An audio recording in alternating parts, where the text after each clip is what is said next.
오늘 우리에게 주실 하나님의 말씀은 신약성경 209쪽 사도행전 13장 1절에서 5절까지 말씀입니다. 제가 말씀을 봉독하겠습니다. 사도행전 13장 1절에서 5절까지 말씀입니다. 안디옥 교회에 선지자들과 교사들이 있으니 곧 바나바와 니게르라 하는 시몬과 구레네 사람 루기오와 분봉왕 헤롯의 젖동생 마나인과 및 사울이라. 주를 섬겨 금식할 때에 성령이 이르시되 내가 불러 시키는 일을 위하여 바나바와 사울을 따로 세우라 하시니 이에 금식하며 기도하고 두 사람에게 안수하여 보내니라. 두 사람이 성령의 보내심을 받아 실루기아에 내려가 거기서 배 타고 구브로로에 가서 살라미에 이르러 하나님의 말씀을 유대인의 여러 회당에 전할새 요한을 수행원으로 두었더라. 아멘. 할렐루야. 여러분 반갑습니다. 여러분 한 주간 평안하셨지요? 예, 우리 인생에 이런저런 풍랑이 있다 할지라도 우리 인생에 우리가 타고 있는 그 인생의 배에 주님이 함께 하시기 때문에 우리는 안전할 줄로 믿습니다. 여러분들이 지금 어떤 일이 나든지 하나님은 여러분의 그 일들을 반드시 합력하여 선을 이루어 주실 줄로 믿습니다. 오늘은 여러분 인생의 모든 무거운 짐을 내려놓고 이 시간 하나님께 집중하여 하나님의 음성을 듣고 하나님을 만나고 그 주의 영광을 보고 돌아가시는 복된 시간 될 수 있기를 주의 이름으로 축복합니다. 우리 옆에 계신 분들 한번 인사 나누시겠어요? 반갑습니다. 사랑합니다. 축복합니다. 보고 싶었습니다. 예. 그래요. 우리 좀 전에 우리 대표기도 하신 지사님 기도처럼 할 수 없게 좀 마스크도 벗고 좀 얼굴도 제대로 한번 봤으면 좋겠고요. 또 같이 주일 식탁교제도 나눴으면 좋겠고 그날이 속히 올 수 있도록 우리 함께 기도했으면 좋겠습니다. 오늘은 본문 말씀으로 가는 선교사, 보내는 선교사 선교주의를 맞아서 우리 함께 말씀의 은혜를 나누도록 하겠습니다. 저의 신학대학원 동기생은 120명입니다.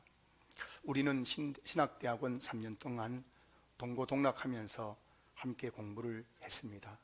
같은 기숙사에서 잠을 자고 같은 군의 식당에서 밥을 먹으면서 같은 강의실에서 3년 동안 그렇게 동고동락 신학을 공부했습니다. 그런데 시간이 흘러가면서 어느 때부터인가 120명의 동기들은 두 부류로 나누어지게 되었습니다.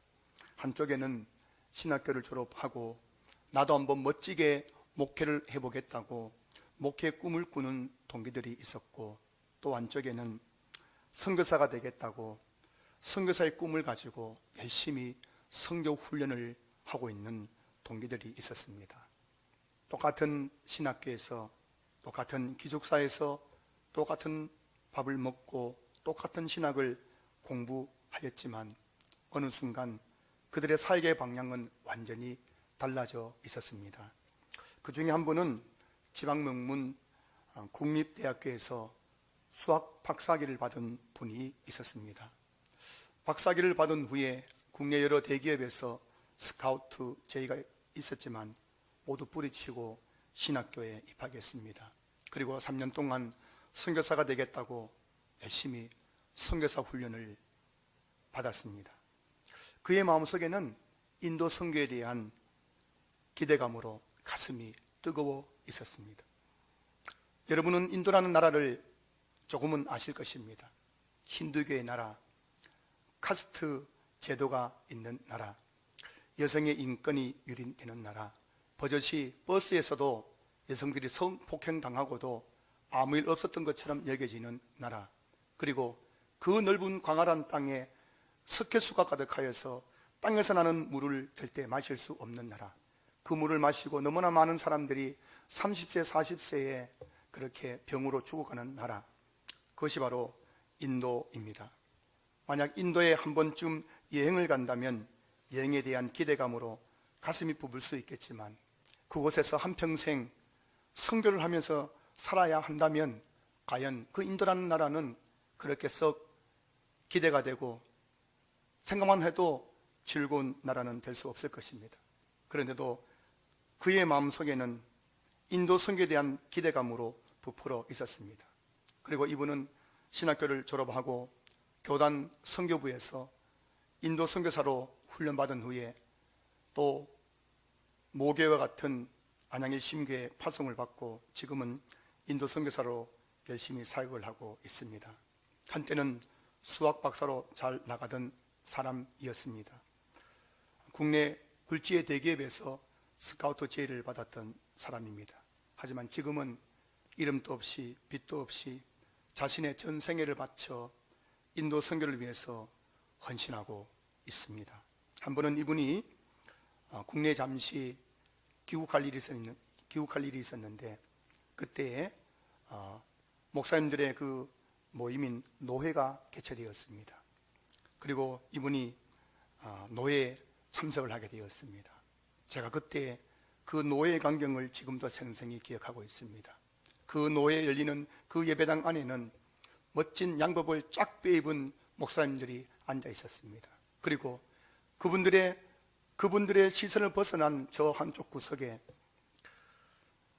텁스룩한 머리카락, 그리고 초라한 옷차림, 저 같은 사람에게 거저줘도 입지 않을 것 같은 그 남루한 옷차림, 그리고 새까맣게 타서 얼굴을 제대로 알아볼 수 없는 그 까무잡잡한 피부를 가지고 있는 한 선교사가 앉아 있었습니다. 그가 바로 한때는 수학 박사로 이름을 날렸던 송환 선교사였습니다. 이분이 한때 신학교에서 미분적분 문제를 가지고 와가지고 수능에 나오는 그 문제를 가지고 와가지고 동기들이 이거 한번 풀어보라 하면은 척척 그렇게 풀어내던 그런 사람이었지요. 그러고 보니 한 세기도 전에 그런 사람들이 또 있었습니다. 지금부터 한 세기 전에도 이런 사람들이 있었습니다. 미국과 영국의 명문대학을 졸업하고 출세가 보장된 그 직업들을 뿌리치고 영적 어둠의 나라인 조선 땅에 복음을 전하러 왔던 선교사들이 있었습니다. 그들의 가슴에도 조선에 대한 기대감으로 부풀어 있었습니다. 그들이 배를 타고 이 조선 땅을 올 때에 그들의 가슴에는 뜨거운 조선 선교에 대한 그런 기대감, 뜨거운 선교에 대한 열정을 가지고 그들은 이 땅에 들어왔었지요. 서울 양화진 선교사 모역에 가면 우리나라에 복음을 전했던 선교사들의 무덤들이 있습니다. 그 무덤의 묘비명을 보면 그들이 얼마나 조선을 사랑했는지, 그리고 조선 선교를 위해 얼마나 헌신했는지를 알 수 있습니다. 그 중에 헐버트 선교사의 묘비명에는 이런 글이 쓰여 있습니다. 나는 웨스트민스터 성당보다 한국 땅에 묻히기를 원하노라. 그 옆에 놓여있는 기념비에는 이런 글이 쓰여 있습니다.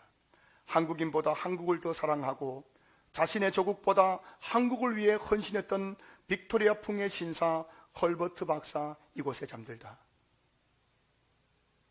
그도 박사였습니다.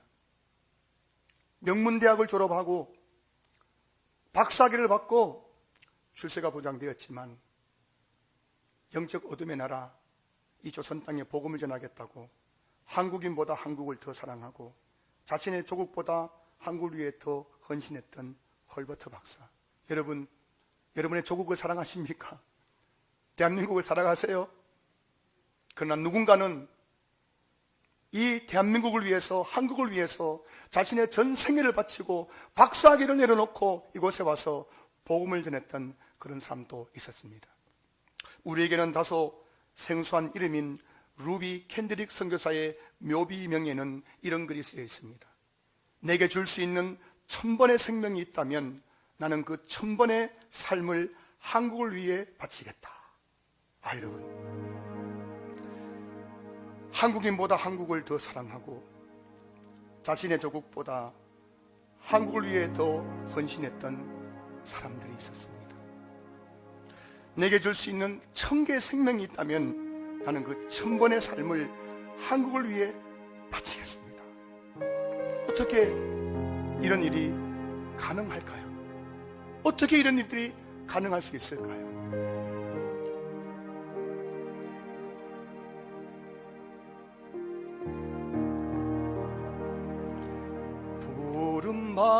푸른마다 나서니 어디든지 가오리라. 괴로우나 즐거우나 주만 따라 가오리니 어느 누가 막으리. 죽음이 늘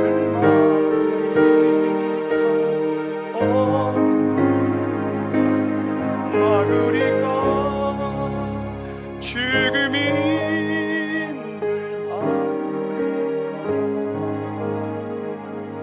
사랑하는 성도 여러분, 그들이 한국인보다 한국을 더 사랑하고 자신들의 조국보다 한국을 위해 더 헌신하고 1000번의 생명이 있다면 내가 그 모든 1000번의 생명을 한국을 위해 바치겠다고 말할 수 있었던 이유는 바로 부름받아 나선 이 몸이었기 때문입니다.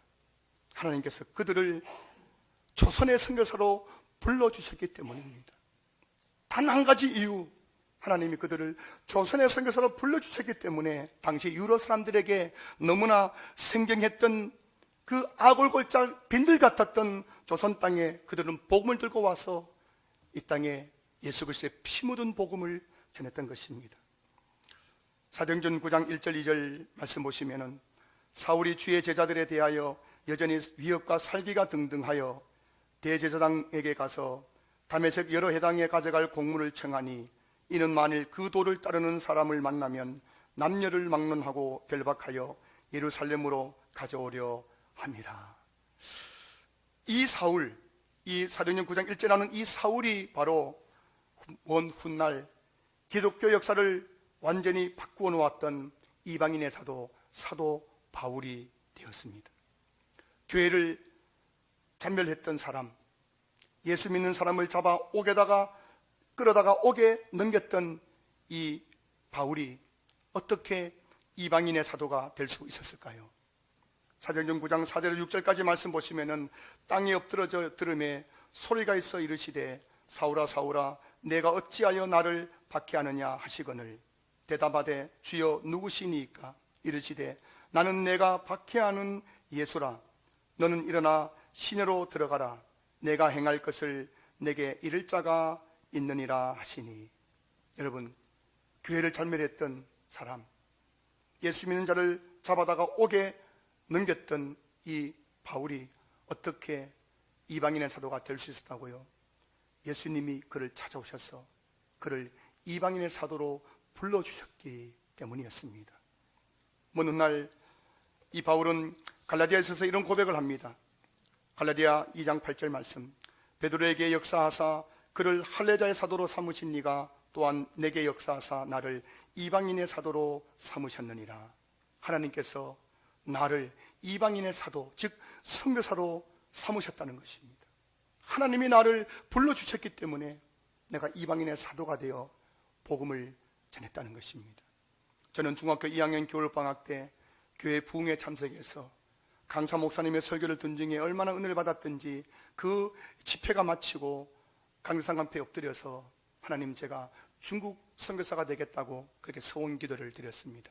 그리고 30살에 하나님의 부름을 받고 신학대학원에 입학했습니다. 신학교 3년 동안 중국 선교사를 두고 기도했습니다. 그리고 중국 선교 동아리 회장을 맡으면서 중국 선교에 대해서 준비를 하기도 했습니다. 그러나 신학교를 졸업할 무렵 하나님은 저에게 국내 목회에 대한 비전을 주시면서 목회길로 저를 이끌어 가셨습니다. 여러분, 선교사는 아무나 할 수 있는 게 아니에요. 내가 하고 싶다고 소원 기도했다고 그냥 막 다 선교사 되는 게 아닙니다. 할 일이 없고 대학 졸업하고 직장을 구하지 못하기 때문에 사업에 실패했기 때문에 그래서 혹시 내가 선교사 되라는 뜻이 아닌가 싶어서 막 가는 그런 직업이 아닌 거예요. 하나님께서 불러주신 사람만이 참된 선교사가 될 수 있는 것이죠. 그리고 하나님께서는 오늘날에도 하나님은 선교사를 부르고 계신 것입니다. 2020년 한 해 동안 우리나라에서 새롭게 선교사로 파송받은 분들이 총 496명입니다. 여러분 생각해 보세요. 요즘 참 세상 살기 좋잖아요. 1세기 전에 배를 타고 토마스 선교사님, 언더우드 선교사님이 이 땅에 처음 올 때에 비하자면 요즘 얼마나 살기 좋아요, 여러분. 이렇게 따뜻한 예배당에서 1시간 예배드리고 그 다음부터 하나님께서 더 이상 묻지도 않고 일주일 내 마음대로 살아도 되는 이 살기 좋은 세상. 밤 12시, 새벽 1시에도 한 걸음만 달려가면 24시 편의점이 있어가지고 원하는 것은 무엇이든지 살 수 있는 이 좋은 세상. 이런 좋은 세상에, 요즘 같은 세상에 누가 선교사로 나가겠는가 싶겠지만 바울을 불러서 이방인의 사도가 되게 하신 하나님, 100년 전 조선 땅에 선교사를 보내서 복음을 전하게 하신 하나님, 수학 박사를 불러서 선교사로, 인도 선교사로 파송하신 그 하나님, 그 하나님은 지금 또 이 시대에 복음이 필요한 모든 민족과 열방 가운데 예수 그리스도의 피 묻은 복음을 전하기 위해서 선교사를 부르고 계신다는 겁니다. 그래서 한 해에 490명의 선교사들이 새롭게 부름을 받아서 선교지에 나가서 복음을 전하고 있다는 것입니다. 선교사들의 간증을 들어보면 별별 간증이 다 있습니다. 하나님은 참 다양한 방법으로 다양한 사람들을 불러서 지금 또 복음의 증인으로 사용하고 계시죠. 제가 보니까요, 무당을 하다가 하나님 부름을 받고 선교사가 된 분들도 있더라고요. 1년 전만 하더라도 무당 구슬을 하다가 하나님의 그 극적인 부름을 받아가지고 선교사가 나가 있는 분도 계신 거예요. 어떤 분들은 조폭 아시죠? 조폭. 등에다가 용문신 그려져 있는 그런 조폭 생활을 하다가 하나님 부름을 받고 지금도 저 아프리카 땅에 가서 복음 전하는 분들이 계시더라고요. 하나님은 지금 또 하나님의 놀라우신 경륜을 따라 복음을 위해 헌신할 선교사를 부르고 계신다는 거예요. 예수님께서 다메섹 도상에서 바울을 이방인의 사도로 부르실 때 바울의 나이는 28세였습니다. 그리고 오늘 본문은 바울이 선교사로 파송받는 그런 내용이 나오는 본문인데, 오늘 바울이 선교사로 파송받을 때 그 나이가 41세였습니다. 여러분, 28세에 선교사로 부름을 받고 41세에 바울은 선교사로 파송을 받았습니다. 13년이었습니다. 13년. 여러분, 선교사는 그냥 되는 게 아닙니다. 오늘 내가 선교 헌신한다고 곧바로 내일 선교사로 나가는 게 아니에요. 선교사가 되려면 훈련을 받아야 되는 겁니다. 바울은 13년 동안 아라비아에서 3년, 그의 고향 다소에서 8년, 그리고 오늘 본문 안디옥교에서 1년 이상의 시간들을 선교 훈련 받은 후에 오늘 본문에 보시면은 안디옥 교회 파송을 받고 선교사로 나가게 된다는 것입니다. 한국 교회는 각 교단별로 선교 훈련을 두고 있어요. 우리 고신교단에는 대전에 KPM이라는 선교 총회 선교부가 있는데요. 그 선교부 안에 선교 훈련원이 있습니다. 우리 교단에서 파송받는 선교사들은 이 선교 훈련에서 오랜 시간 동안 선교 훈련을 받은 다음에 파송을 받고 선교지에 나가게 됩니다. 한 명의 선교사가 만들어지는 데는 참 많은 시간이 필요해요. 하나님은 바울을 13년 동안 훈련시키셔서 선교사로 보냈다는 것입니다. 어떤 분들은 3년, 어떤 분들은 5년, 어떤 분들은 7년, 그 기간 동안 언어 훈련을 받고 현지 문화 훈련을 받고 또 철저하게 신학 훈련을 받은 다음에 선교사로 파송을 받게 되는 거예요. 여러분 보시기에는 선교사람들 보실 때 사람이 조금 덥수룩하고 옷차림도 좀 초췌해 보이고 그래서 아무것도 아닌 것 같지만은 그분들은 고도로 훈련받은 하나님의 용사들인 거예요. 이런 목사하고는 비교할 수 없을 만큼 정말 훈련된 하나님의 복음의 일꾼들이란 것입니다. 혹은 여러분들 주변에 선교사람들 볼 기회가 있다면은 그분들을 마음으로 존경할 수 있기를 주님은 축복합니다.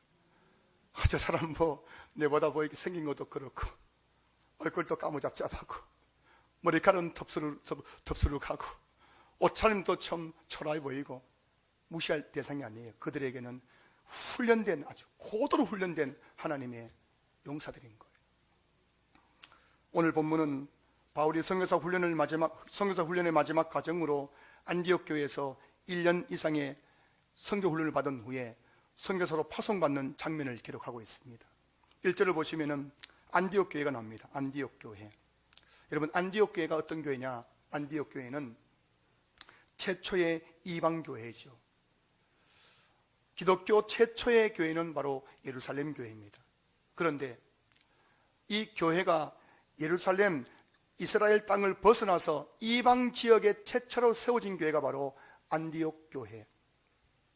안디옥이라는 지방에 복음이 전해지고 그곳에 이방인들이 중심이 되어서 안디옥 교회가 세워졌다는 겁니다. 자, 그 안디옥 교회가 지금 뭘 하고 있습니까? 2절 보시면은 주를 섬겨 금식할 때에 성령이 이르시되 내가 불러 시키는 일을 위하여 바나바와 사울을 따로 세우라 하시니, 지금 안디옥 교회 성도들이 주를 섬기면서 금식하면서 기도하고 있을 때 성령의 음성이 들렸습니다. 여러분, 사도행전 2장에 마가의 다락방에서 120명의 성도들이 모여서 오로지 기도에 힘쓸 때에 성령이 강림했던 것처럼 오늘 본문에 안디옥 교회 성도들이 함께 모여서 금식하며 기도할 때 갑자기 성령의 음성이 들렸습니다. 내가 불러 시키는 일을 위하여 바나바와 사울을 따로 세우라. 이 성령의 음성을 듣고 안디옥 교회는 바나바 바울을 따로 세우고 그들을 위해서 기도하고 그들에게 안수한 다음에 그들을 선교사로 파송했다는 것입니다. 그래서 오늘 본문에 나온 이 바나바와 바울이 바로 최초의 기독교 최초의 공식적인 파송받은 선교사가 된 거예요. 그리고 4절 5절 말씀 보시면은 바나바와 바울은 성령의 인도함을 받아서 그리고 안디옥 교회 파송을 받고 실루기아에 내려가 거기서 배를 타고 구브로에 가서 살라미에 이르러 하나님의 말씀 복음을 전하는 제1차 선교 사역을 시작하게 된 것입니다. 오늘 이 본문은 최초의 선교사 바나바와 바울이 어떻게 선교사로 세워졌고 파송받았는지에 대해서 기록하고 있는 본문인데요, 오늘 본문에서 우리는 선교에 대한 중요한 한 가지 원리를 발견하게 됩니다. 자, 여러분, 선교사를 부르시는 분은 바로 하나님이신 거예요. 아셔야 됩니다. 내가 가고 싶다고 되는 게 아니에요. 저처럼 중학교 2학년 때 서원 기도했다고 갈 수 있는 게 아닙니다. 하나님께서 불러주신 사람이 선교사가 될 수 있는 것이고, 그리고 그 선교사를 파송하는 곳이 바로 어디냐? 바로 교회라는 것입니다. 교회. 보세요. 하나님께서 바울을 불러서 14년 동안 훈련시킨 다음에 안디옥 교회를 통해서 그를 선교사로 파송하고 있는 내용이 바로 오늘 본문의 내용 아닙니까? 현재 우리 고신교단에는 57개국에 493명의 선교사가 파송되어 있습니다. 그들은 하나같이 교회 파송을 받고 선교지에 나간 사람들입니다. 2020년 기준으로 우리나라 선교사 수는 168개국에 22,259명입니다. 22,259명. 2년 이상의 장기 사역을 하는 선교사가 숫자가 그만큼 돼요. 이 숫자가 얼마만큼이냐? 우리 한국교회 선교사 수는 미국 다음으로 가장 많이 선교사를 파송한 나라가 바로 대한민국이에요.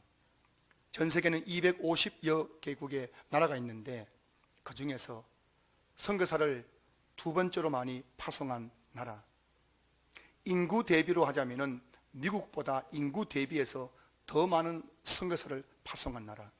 미국 인구가 3억이 넘잖아요. 우리는 5천만 명 아닙니까? 인구 대비하면 우리나라가 미국보다 더 많은 선교사를 파송하고 있는 나라라는 것입니다. 1세기 전만 하더라도 영적 어둠의 땅이었던 이 대한민국이 명문대학을 졸업하고 출세를 포기하고 자신의 목숨을 내어놓고 이 땅에 와서 복음 전한 그 몇몇의 선교사를 통해서 이제 1세기 이후에 이 대한민국은 세계에서 두 번째로 선교사를 많이 파송하는 선교 한국이 되었습니다. 그리고 지금 또 그 선교사님들이 168국에 가서 수많은 사람들에게 복음을 전하는데 중요한 사실은 그 선교사를 파송하는 곳이 바로 교회라는 거예요. 교회. 선교단체 소속이든 아니면 교단 소속이든 파송받는 선교사들은 하나같이 교회를 통해서 나가서 파송을 받는다는 것입니다. 사실 우리는 예수님을 믿는 그 순간부터 선교사로 부름받은 사람들이에요. 마태복음 28장 19절 20절 말씀 보시면은 그러므로 너희는 가서 모든 민족을 제자로 삼아 아버지와 아들과 성령의 이름으로 세례를 베풀고 내가 너희에게 분부한 모든 것을 가르쳐 지키게 하라. 너희는 가서 모든 민족을 제자로 삼으라는 것입니다. 마가복음 16장 15절 말씀 보시면 또 이르시되 너희는 온 천하에 다니며 만민에게 복음을 전파하라. 온 천하 만민에게 복음을 전파하라. 사도행전 1장 8절 말씀 보시면 오직 성령이 너희에게 임하시면 너희가 권능을 받고 예루살렘과 온 유대와 사마리아와 땅끝까지 이르러 내 증인이 되리라. 이 말씀은, 이 세 구절의 말씀은 제자들 그리고 교회에 주신 사명입니다. 그리고 모든 그리스도인들에게 주시는 사명인 것이죠. 그런 점에서 모든 그리스도인, 저와 여러분들 하나같이 다 선교사인 거예요. 선교사. 선교사로 부름을 받은 자들이에요. 자, 근데 여러분, 선교사에는 두 종류가 있습니다. 하나는 가는 선교사가 있고 보내는 선교사가 있는 거예요.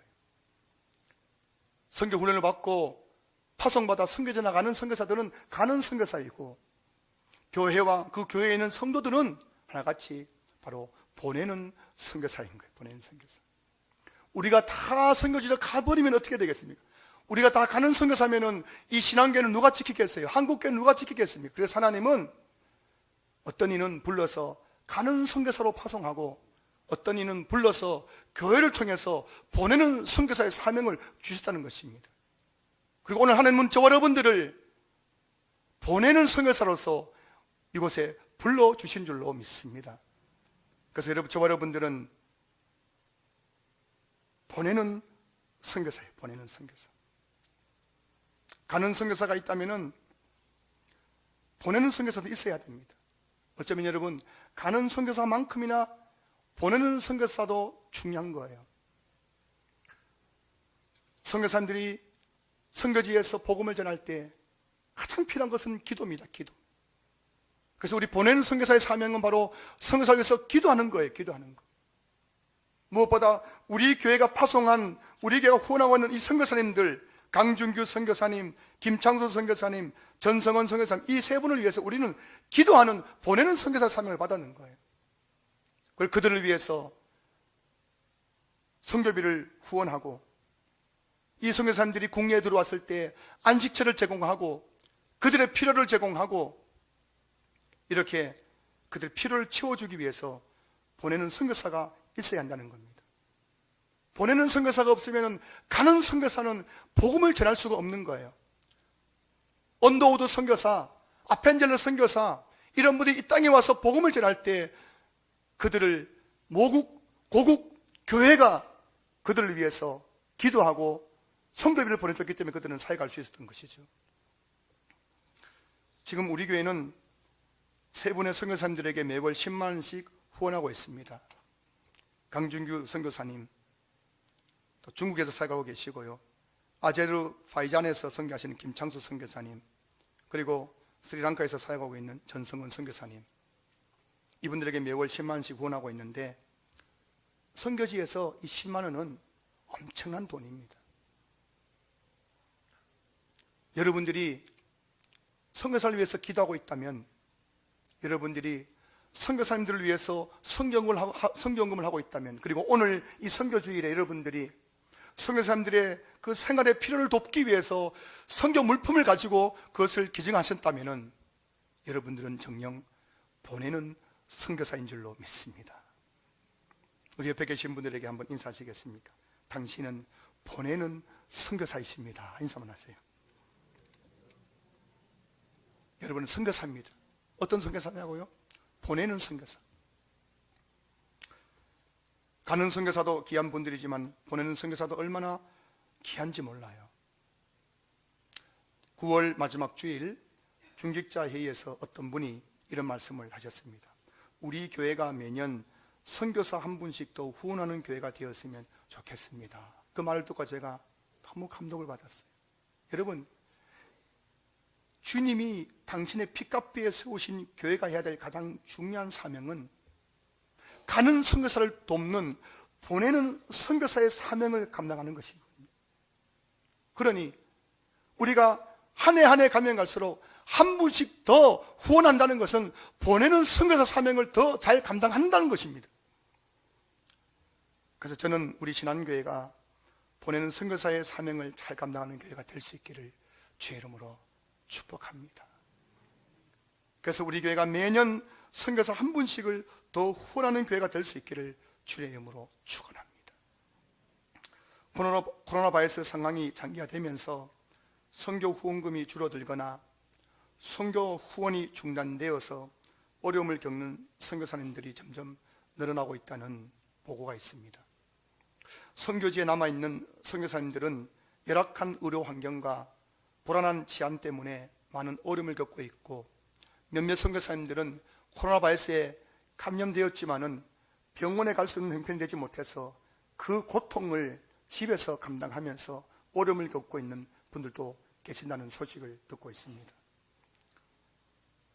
국내에 귀국한 선교사님들 중에는 주거지가 없거나 생활비가 부족해서 택배와 공공근로를 하면서 생계를 이어가면서 새로운 사역을 준비하고 있는 분들도 많이 있다는 이야기를 듣고 있습니다. 이 소식을 듣고 지난 9월 중직자에서 코로나로 어려움을 겪는 선교사를 돕기 위해 오늘 10월 17일 주일을 선교주일로 지키기로 결의했습니다.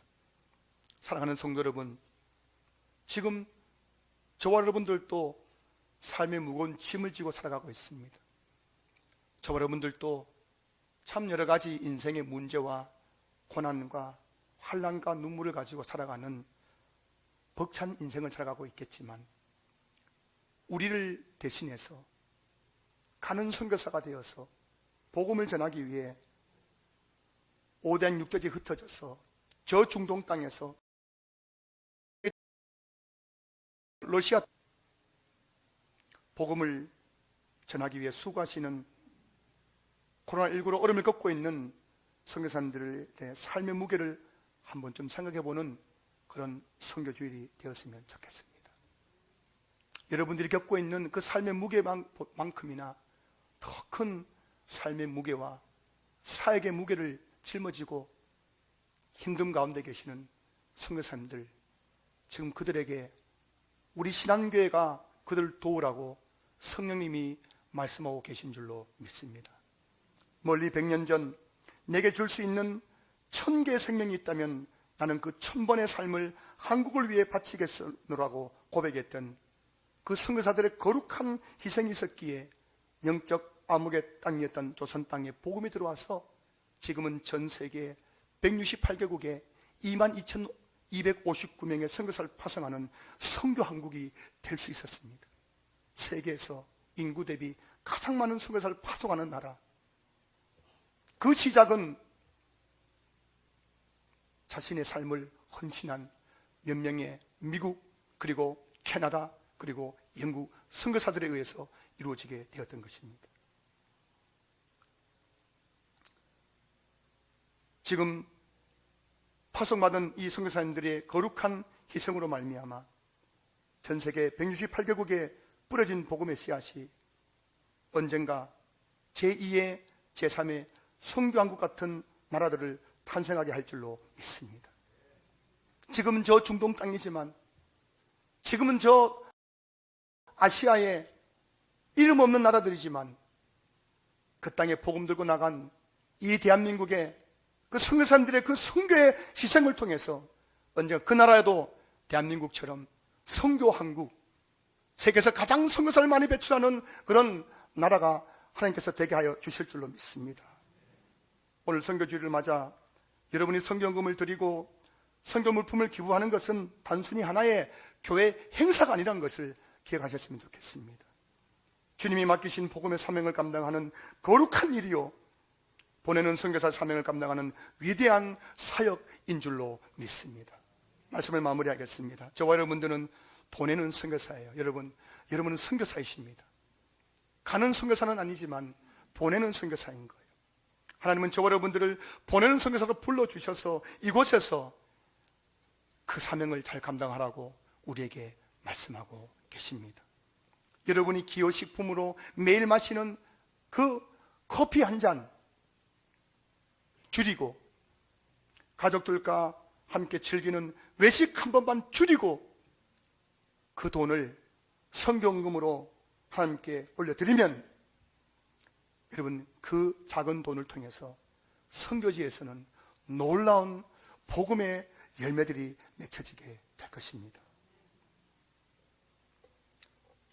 이곳에 우리 모든 성도님들이 이 보내선 선교사의 그 사명심, 자부심을 가지고 남은 생에 선교사를 위해서 기도하고, 선교사님들 위해서 섬기고, 선교사님들을 만날 때마다 존경하고 그분들을 세워주는 그런 보내는 선교사 사명을 잘 감당할 수 있기를 주님으로 축복합니다.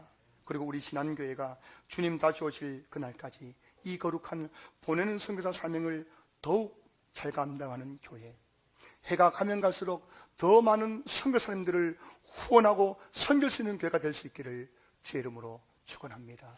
축원합니다. 축원합니다.